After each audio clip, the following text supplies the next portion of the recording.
आणि डोंबिवली एमआयडीसी अमुदाम कंपनीतील बॉयलर स्फोट प्रकरणामध्ये आता कंपनी मालकाविरोधात गुन्हा दाखल करण्यात आलाय।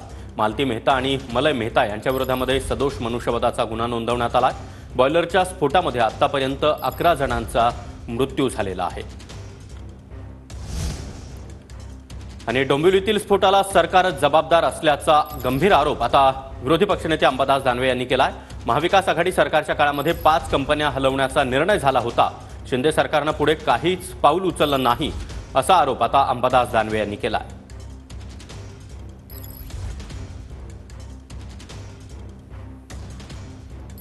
तुम्ही या ठिकाणी पाहणी केली काय सांगा?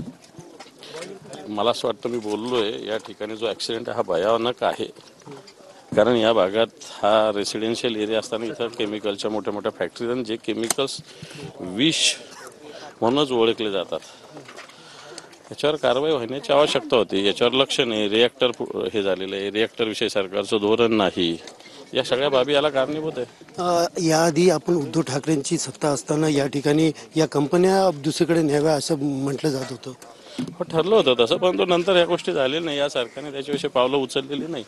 एकंदरीत अशा प्रकारे अनेक स्फोट होतात ते, आणि पाहायला गेलं तर यांची स्वतःची यंत्रणा देखील या ठिकाणी नाहीच आहे ना, स्वतःची यंत्रणा नाहीच आहे। खरं तर या उद्योग विभागात तशी स्वतंत्र यंत्रणा असते, कॉर्पोरेशनच्या यंत्रणेवर, कारण वेगवेगळे हे केमिकल अपघात आहे, याला काही पाण्याने होतात, याला वेगळं सगळ्या केमिकल्स लागतात, आग विझवायला, जीव वाचवायला, त्या कोणत्याच यंत्रणा इथं नाही आहे। काल मुख्यमंत्री एकनाथ शिंदे यांनी पाहणी केल्याने या कंपनी हलवण्याचं त्यांनी सांगितलेलं आहे। हे जुनच ठरलेलं आहे, परंतु 2.5 वर्षात यांनी काय केलं हा माझा प्रश्न आहे त्यांना। कॅमेरा पर्सन गणेश रहाटेसह सुनील जाधव, TV9 मराठी, डोंबिवली।